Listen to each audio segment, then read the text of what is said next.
Hello guys, welcome to Adiri sir classes. ಈಗಾಗಲೇ ಇಂದಿನ ತರಗತಿಯಲ್ಲಿ ಪ್ರೆಸೆಂಟ್ ಟೆನ್ಸ್ಗೆ ಸಂಬಂಧಪಟ್ಟಂತೆ ಕಂಪ್ಲೀಟ್ ಆಗಿರುವ ಒಂದು ವಿಡಿಯೋವನ್ನು ನಾವು ಹಿಂದಿನ ತರಗತಿಯಲ್ಲಿ ಮಾಡಿದ್ದೇವೆ. ಸೊ ಇವತ್ತಿನ ಒಂದು ತರಗತಿಯಲ್ಲಿ ಪಾಸ್ಟ್ ಟೆನ್ಸ್ಗೆ ಸಂಬಂಧಪಟ್ಟಂತೆ ಇನ್ ಡಿಟೇಲ್ ಆಗಿ ಏನು ಮಾಡೋಣ ಈ ಒಂದು ವಿಡಿಯೋದಲ್ಲಿ ತಿಳಿದುಕೊಳ್ತಾ ಹೋಗೋಣ. So let's begin the class.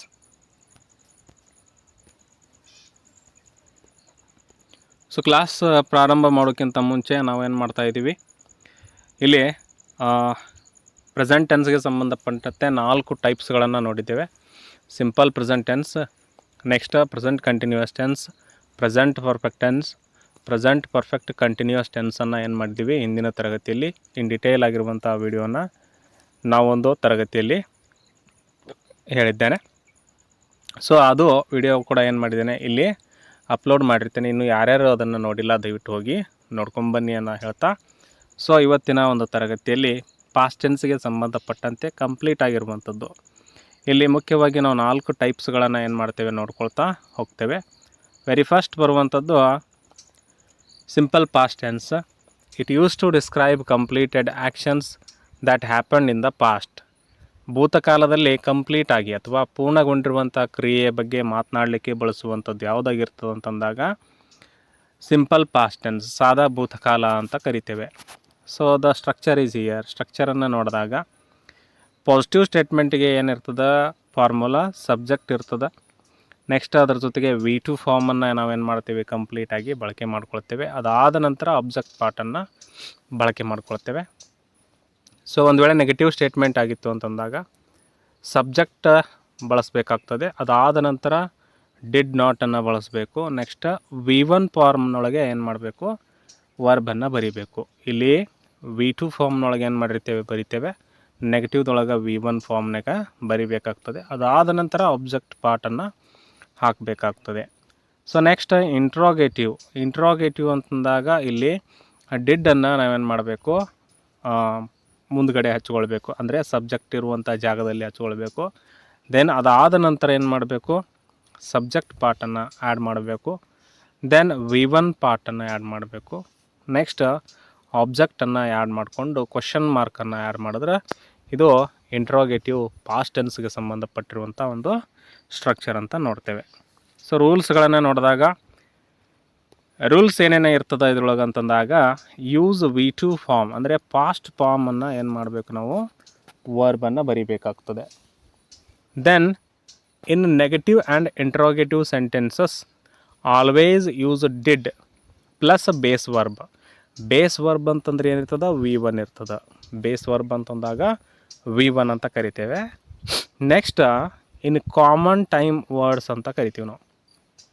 Yesterday, last week, ಇನ್ 2020, ಯಾಗೋ ಇಂಥವ ಪದಗಳನ್ನು ಏನು ಮಾಡ್ಕೋಬೇಕು ನಾವಿಲ್ಲಿ ಬಳಕೆಯನ್ನು ಮಾಡ್ಕೋಬೇಕಾಗ್ತದೆ. ಸೆಂಟೆನ್ಸ್ಗಳಲ್ಲಿ ಏನು ಮಾಡಬೇಕು ಎಸ್ಟರ್ಡೇ ಅಂತ ಬಳಸ್ಕೋಬೋದು, ಲಾಸ್ಟ್ ವೀಕ್ ಅಂತ ಬಳಸ್ಕೋಬೋದು, ಇನ್ 2020, 21, 23 ಆ್ಯಂಡ್ ಎಗೋ ಅನ್ನುವಂಥದ್ದನ್ನು ಏನು ಮಾಡಬೇಕಿಲ್ಲಿ ಬಳಕೆ ಮಾಡ್ಕೊಳ್ಬೇಕಾಗ್ತದೆ. So some examples are here. I watched a movie yesterday.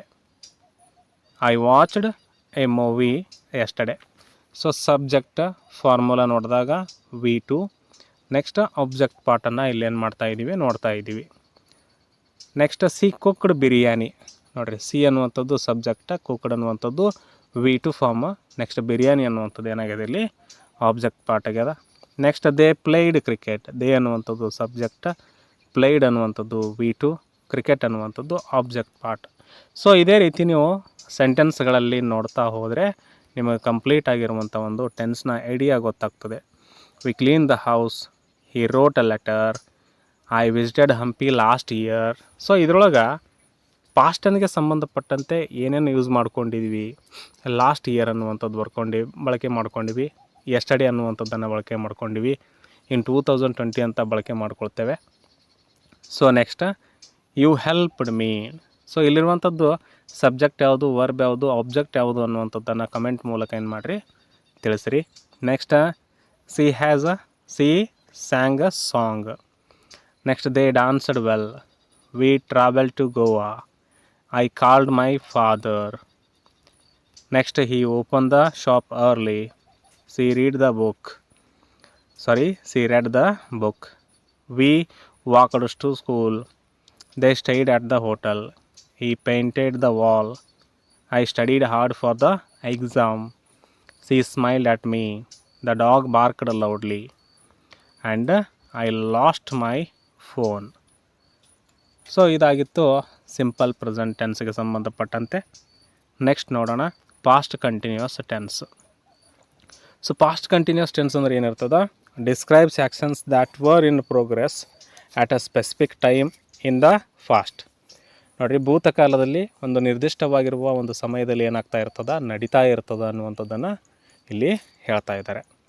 So ಏನೇನು ಇಲ್ಲಿ ಸ್ಟ್ರಕ್ಚರ್ಗಳನ್ನು ನೋಡಿದಾಗ ಪಾಸಿಟಿವ್ ಸ್ಟೇಟ್ಮೆಂಟ್ ಇತ್ತು ಅಂತಂದಾಗ subject was were plus V1 ಅದರ ಜೊತೆಗೆ ING ಆ್ಯಡ್ ಮಾಡ್ಕೊಳ್ಳುವಂಥದ್ದು. V1 ಮೀನ್ಸ್ ಬೇಸ್ ವರ್ಬ್ ಅಂತ ಕರಿತೇವೆ. Then object. ನೆಕ್ಸ್ಟ್ ನೆಗೆಟಿವ್ ಆಗಿತ್ತು ಅಂತಂದಾಗ subject was were plus not plus V1 plus INGಗಳನ್ನು ಬರೀಬೇಕು. ನೆಕ್ಸ್ಟ್ ಆಬ್ಜೆಕ್ಟನ್ನು ಆ್ಯಡ್ ಮಾಡುವಂಥದ್ದು. ಇಫ್ ಇಂಟ್ರೋಗೇಟಿವ್ ವಾಸ್ ಮತ್ತು ವೇರನ್ನು ಮುಂದ್ಗಡೆ ಬರೀಬೇಕು, ಅದಾದ ನಂತರ ಸಬ್ಜೆಕ್ಟನ್ನು ಬರೀಬೇಕು.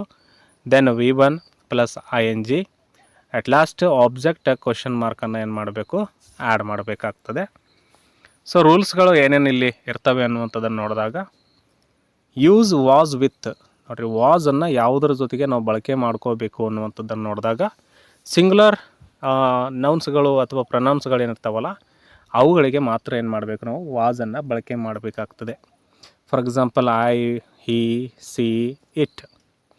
ಅಥವಾ ನೇಮ್ಸ್ಗಳು Ramya, Ravi, dog, cow, cat. Singular, any singular ಅಲ್ಲಿ ಇತ್ತು ಅಂತಂದಾಗ ನಾವೇನು ಮಾಡಬೇಕು, ವಾಸನ್ನು ಬಳಕೆ ಮಾಡ್ಕೋಬೇಕು. ಆ್ಯಂಡ್ ವೇರ್ ಎಲ್ಲಿ ಬಳಕೆ ಮಾಡ್ಕೋಬೇಕು ಅಂತಂದಾಗ ಪ್ಲೂರಲಲ್ಲಿ ಬರುವಂಥ ಸಬ್ಜೆಕ್ಟ್ಗಳಿಗೆ ಏನು ಮಾಡಬೇಕು, ವೇರನ್ನು ಬಳಸಬೇಕು. ವಿ, ಯು, ದೇ ಇವುಗಳನ್ನು ನಾವೇನು ಮಾಡಬೇಕು, ಇಲ್ಲಿ ಬಳಕೆಯನ್ನಾಗಿ ಮಾಡ್ಕೋಬೇಕಾಗ್ತದೆ. Next use ING form of the verb. ನಾವು ಯಾವತ್ತೂ ಕೂಡ ಏನು ಮಾಡಬೇಕಿಲ್ಲಿ ಫಾಸ್ಟ್ ಕಂಟಿನ್ಯೂಸ್ ಟೆನ್ಸ್ ಒಳಗಡೆಗೆ V1 ಪ್ಲಸ್ INGಯನ್ನು ಆ್ಯಡ್ ಮಾಡಲೇಬೇಕಾಗ್ತದೆ. Next use with time expressions like at 5 PM, while, when, yesterday, at this time. ಇವುಗಳನ್ನು ಏನು ಮಾಡ್ಕೋಬೋದು, ಬಳಕೆಯನ್ನು ಮಾಡ್ಕೊಳ್ಬೋದು. Some examples are here. I was studying English. ನೋಡಿರಿ, ಸಬ್ಜೆಕ್ಟ್ ಅದರ ಜೊತೆಗೆ ವಾಸನ್ನು ಬಳಕೆ ಮಾಡೀವಿ. Next study plus ING studying, then English ಅನ್ನುವಂಥದ್ದು. ಸೊ ಇಲ್ಲಿ ಸಬ್ಜೆಕ್ಟ್ ಏನಿದೆ ಐ ಇದೆ, ಸಿಂಗುಲರ್ ಇದೆ, ಅದರ ಜೊತೆಗೆ ನಾವೇನು ಮಾಡೀವಿ, ವಾಸನ್ನು ಬಳಕೆ ಮಾಡ್ಕೊಂಡೀವಿ. So next she was cooking dinner. So ಇದರಲ್ಲಿ ಸಬ್ಜೆಕ್ಟ್ ಸಿಂಗುಲರ್ ಇದೆ, ಹೆಲ್ಪಿಂಗ್ ವರ್ಬ್ ವಾಸನ್ನು ಬಳಕೆ ಮಾಡೀವಿ. ನೆಕ್ಸ್ಟ್ ಕುಕ್ನ ಜೊತೆಗೆ INGಯನ್ನು ಆ್ಯಡ್ ಮಾಡಿಕೊಂಡು ಕುಕ್ಕಿಂಗ್ ಅನ್ನುವಂಥದ್ದನ್ನು ಬಳಕೆ ಮಾಡಿದ್ದೇವೆ. ನೆಕ್ಸ್ಟ್ ಡಿನ್ನರ್ ಅನ್ನುವಂಥ ಆಬ್ಜೆಕ್ಟನ್ನು ಹಾಕಿದ್ದೇವೆ. Next they were playing football. So ಇಲ್ಲಿ ದೇ ಅನ್ನುವಂಥದ್ದು ಪ್ಲೂರಲ್ ಫಾರ್ಮ್ ಅದ. ನೆಕ್ಸ್ಟ್ ಆಬ್ಜೆಕ್ಟ್ ಪಾರ್ಟ್ ಏನದ, ಸಬ್ಜೆಕ್ಟ್ ಪಾರ್ಟ್ ಏನದ, ದೇ ಅನ್ನುವಂಥದ್ದು ಪ್ಲೂರಲ್ ಫಾರ್ಮ್ನಾಗ ಅದ. ಹೆಲ್ಪಿಂಗ್ ವರ್ಬ್ ಏನಾಗಿರಬೇಕು, ವೇರನ್ನು ಬಳಕೆ ಮಾಡಿರಬೇಕಾಗ್ತದೆ. ನೆಕ್ಸ್ಟ್ ಪ್ಲೇ ಜೊತೆಗೆ INGಯನ್ನು ಸೇರಿಸಿದಾಗ ಪ್ಲೇಯಿಂಗ್ ಆಗ್ತದೆ. ದೆನ್ ಆಬ್ಜೆಕ್ಟ್ ಫುಟ್ಬಾಲ್ ಅನ್ನುವಂಥದ್ದು ಆಬ್ಜೆಕ್ಟ್ ಪಾರ್ಟ್ ಆಗಿರ್ತದೆ. Next we were watching TV, he was writing a story. So ಇಲ್ಲಿ ವಿ ಅನ್ನುವಂಥದ್ದು ಕೂಡ ಪ್ಲೂರಲ್ ಫಾರ್ಮ್ ಅದ, ಹೆಲ್ಪಿಂಗ್ ವರ್ಬ್. ವೇರ್ ಅನ್ನುವಂಥದ್ದು ಬಳಸ್ತೀವಿ. ವಾಚ್ ಅದರ ಜೊತೆಗೆ INGಯನ್ನು ಆ್ಯಡ್ ಮಾಡಿದಾಗ ವಾಚಿಂಗ್ ಏನು ಅನ್ನುವಂಥದ್ದು TV ಆಗಿರ್ತದೆ. ಸೊ ನೆಕ್ಸ್ಟ್ ಕೆಳಗಡೆ ಕೊಟ್ಟಿರುವಂಥದ್ದನ್ನು ನೀವು ಸರಿಯಾದ ಉತ್ತರಗಳನ್ನು ಕಮೆಂಟ್ ಮೂಲಕ ತಿಳಿಸ್ರಿ. ಯಾವ ಸಬ್ಜೆಕ್ಟ್ ಆಗ್ತದೆ, ಯಾವುದು ವರ್ಬ್ ಆಗ್ತದೆ, ಯಾವುದು ಆಬ್ಜೆಕ್ಟ್ ಆಗ್ತದೆ ಅನ್ನುವಂಥದ್ದನ್ನು ತಿಳಿಸ್ರಿ. ಮತ್ತು ಸಿಂಗುಲರ್ನ ಜೊತೆಗೆ ಏನು ಬರಬೇಕು, ಪ್ಲೂರಲ್ನ ಜೊತೆಗೆ ಏನು ಬರಬೇಕು ಅನ್ನುವಂಥದ್ದನ್ನು ಕೂಡ ಕಮೆಂಟ್ ಮೂಲಕ ತಿಳಿಸ್ರಿ. Next the kids were shouting, I was making tea, you were talking on the phone, he was repairing the bike, we were discussing the project, she was painting the wall, they were listening to music, I was waiting for you, he was sleeping. Then they were eating lunch, the train was moving fast, the dog was barking, she was reading a novel, I was learning Kannada, we were walking in the park. So next tense ನೋಡಿದಾಗ past perfect tense. So what does it mean? Past perfect tense describes an action that was completed before another action in the past. ಭೂತಕಾಲದಲ್ಲಿ ಒಂದು ಕ್ರಿಯೆ ನಡೆಯೋಕ್ಕಿಂತ ಮುಂಚೆ already ಒಂದು ಕ್ರಿಯೆ ಏನಾಗಿರ್ತದೆ, complete ಆಗಿರ್ತದೆ. ಒಟ್ಟಾರೆ 2 ಕ್ರಿಯೆಗಳಲ್ಲಿ ಒಂದು ಕ್ರಿಯೆ ಏನಾಗಿರ್ತದೆ, ಕಂಪ್ಲೀಟ್ ಆಗಿರ್ತದೆ ಅನ್ನುವಂಥದ್ದನ್ನು ತಿಳಿಸ್ಲಿಕ್ಕೆ ಇದನ್ನು ಏನು ಮಾಡ್ತೀವಿ ನಾವು ಬಳಕೆ ಮಾಡ್ಕೊಳ್ತೇವೆ. ಸೊ ಸ್ಟ್ರಕ್ಚರನ್ನು ನೋಡಿದಾಗ ಪಾಸಿಟಿವ್ ಇತ್ತು ಅಂತಂದಾಗ ಸಬ್ಜೆಕ್ಟ್ನ ಜೊತೆಗೆ ಏನಾಗ್ತದೆ, ಹ್ಯಾಡನ್ನು ಬಳಕೆ ಮಾಡ್ಕೊಳ್ತೇವೆ. ಅದರ ಜೊತೆಗೆ ಕಂಪ್ಲೀಟಾಗಿ ನಾವು V3ಗಳನ್ನು ಬಳಕೆ ಮಾಡ್ಕೊಳ್ತೇವೆ. Then object, subject plus had plus V3 plus object. Negative ಇತ್ತು ಅಂತಂದಾಗ ಸಬ್ಜೆಕ್ಟ್ ಹ್ಯಾಡ್ನ ಜೊತೆಗೆ ನಾಟನ್ನು ಸೇರಿಸ್ಕೊಳ್ಬೇಕು, ಪ್ಲಸ್ V3 ಪ್ಲಸ್ ಆಬ್ಜೆಕ್ಟ್. ಇನ್ನು ಇಂಟ್ರಾಗೇಟಿವ್ ಮಾಡಬೇಕಾಗಿತ್ತು ಅಂತಂದಾಗ ಹೆಲ್ಪಿಂಗ್ ವರ್ಬ್ ಮುಂಚೆ ತೊಗೊಳ್ಬೇಕಾಗ್ತದೆ, ಹ್ಯಾಡ್, ಅದಾದ ನಂತರ subject, then V3, then object. So ಇದು ಇಂಟ್ರಾಗೇಟಿವ್ಗೆ ಸಂಬಂಧಪಟ್ಟಿರುವಂಥದ್ದು.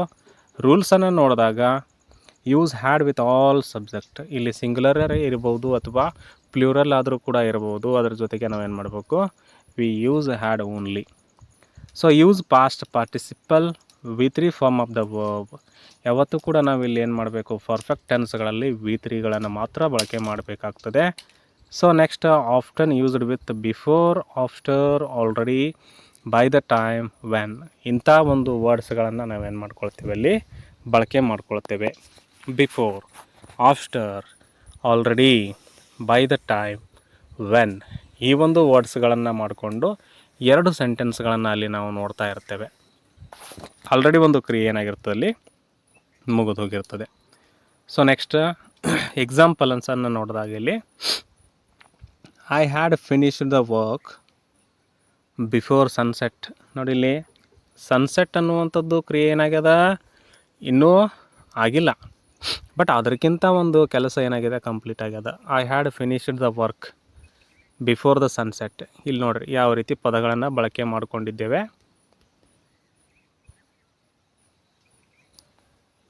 ಬಿಫೋರ್ ಅನ್ನುವಂಥದ್ದು ಬಳಕೆ ಮಾಡ್ಕೊಂಡಿವಿ ನೋಡಿರಿ. ಸನ್ಸೆಟ್ಗಿಂತ ಮುಂಚೆ ನಾ ಏನು ಮಾಡಿದೆ, ಕೆಲಸವನ್ನು ಮುಗಿಸ್ದೆ. I had finished the work, ನಾನು ಕೆಲಸವನ್ನು ಮುಗಿಸ್ದೆ.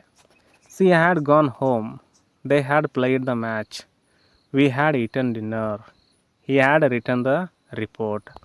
ಸಬ್ಜೆಕ್ಟ್ ನೋಡ್ರಿ ಸಿಂಗ್ಯುಲರ್ ಇರಲಿ ಅಥವಾ ಪ್ಲೂರಲ್ ಇಲ್ಲರಿ, ಇಲ್ಲಿ ಹ್ಯಾಡನ್ನು ಬಳಕೆ ಮಾಡ್ಕೋಬೇಕಾಗ್ತದೆ. ದೆನ್ V3ಯನ್ನು ಆ್ಯಡ್ ಮಾಡ್ಕೋಬೇಕು, ದೆನ್ ಆಬ್ಜೆಕ್ಟನ್ನು ಆ್ಯಡ್ ಮಾಡ್ಕೋಬೇಕು. ಸೊ ನೆಕ್ಸ್ಟ್ ನೋಡಿದಾಗ the train had left before we arrived. So ಇಲ್ಲಿ ಇನ್ನೊಂದು ನಾವು ಗಮನವನ್ನು ನೋಡಿದಾಗ, ಇಲ್ಲಿ ರೂಲನ್ನು ನೋಡಿದಾಗ ದ ಟ್ರೈನ್ ಹ್ಯಾಡ್ ಲೆಫ್ಟ್, ಇಲ್ಲಿ ಪಾಸ್ಟ್ ಪರ್ಫೆಕ್ಟ್ ಟೆನ್ಸ್ ಕೂಡ ಇದೆ, ಅದರ ಜೊತೆಗೆ ಪಾಸ್ಟ್ ಟೆನ್ಸು ಕೂಡ ಇದೆ, simple past tense. So simple past tense ಅದಾದ ನಂತರ ಬಳಕೆ ಮಾಡ್ಕೊಳ್ತೇವೆ ನೋಡಿರಿ. The train had left before we arrived.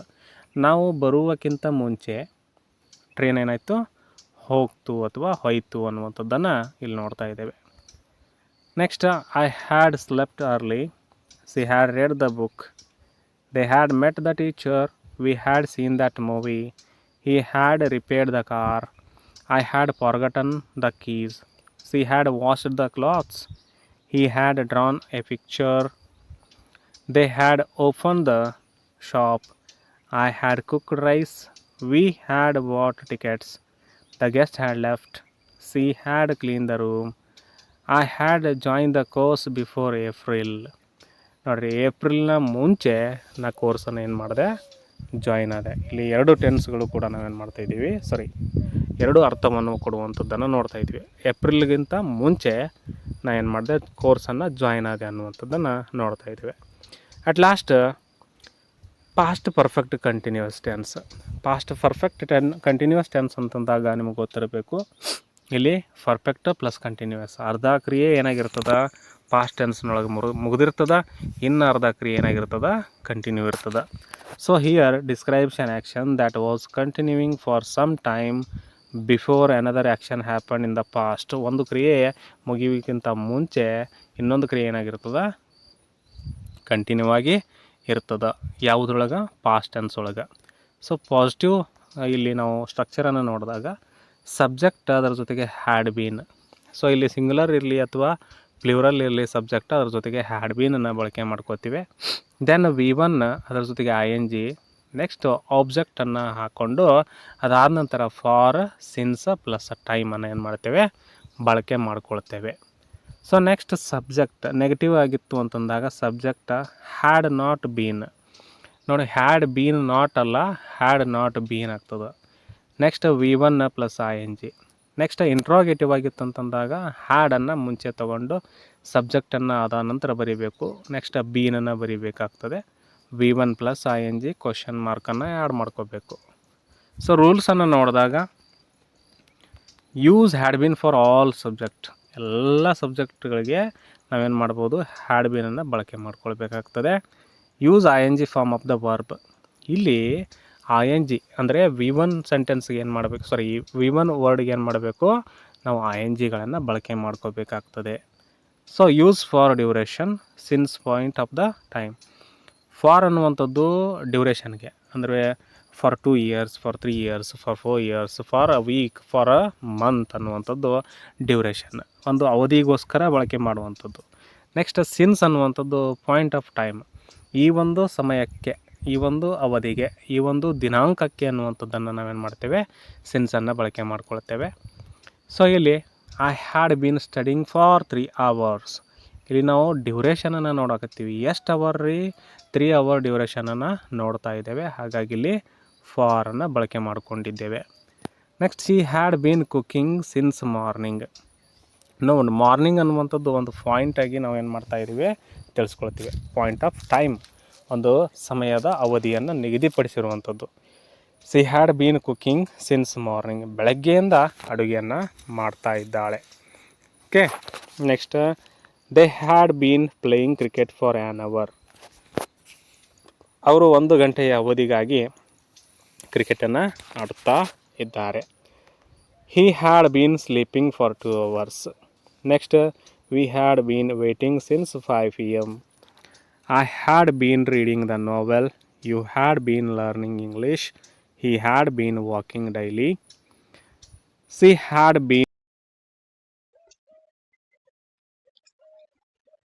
had been working all day. They had been fighting for no reason. I had been watching TV. He had been calling you. We had been discussing the issue. She had been waiting for 3 days. They had been attending classes. I had been helping my mom. The baby had been crying.